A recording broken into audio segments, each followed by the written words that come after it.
उपराजधानीत गुन्हेगारी घटनांचा आलेख दिवसेंदिवस वाढताना दिसत आहे. खून, मारामाऱ्या आणि गंभीर गुन्ह्यांच्या वाढत्या घटनांमुळे नागरिकांमध्ये असुरक्षिततेची भावना निर्माण झाली आहे. अशातच गुरुवारी सकाळी आधार नगरीजवळील मैदानात एका युवकाचा रक्तबंबाळ अवस्थेतील मृतदेह आढळून आल्याने परिसरात एकच खळबळ उडाली. मृत युवकाचे नाव आकाश कृष्णा बर्डे, वय 28 वर्ष, राहणार पंचशील नगर असे असल्याचे नंतर स्पष्ट झाले.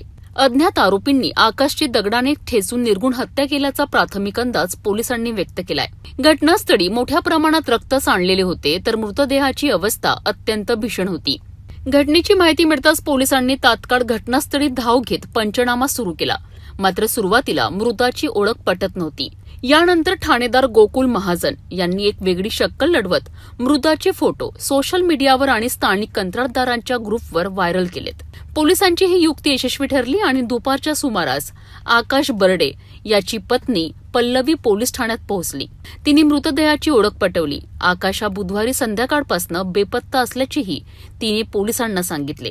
या हत्येमागचे नेमके कारण अद्याप समोर आले नसले तरी जुन्या वादातून किंवा वैयक्तिक कारणातून ही हत्या झाल्याचा संशय व्यक्त केला जात आहे.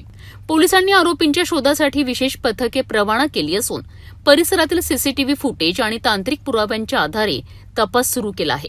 उपराजधानीत सातत्याने घडणाऱ्या खुनांच्या घटनांमुळे नागरिकांमध्ये भीतीचे वातावरण निर्माण झाले असून गुन्हेगारांवर कठोर कारवाई करण्याची मागणी आता जोर धरू लागली आहे.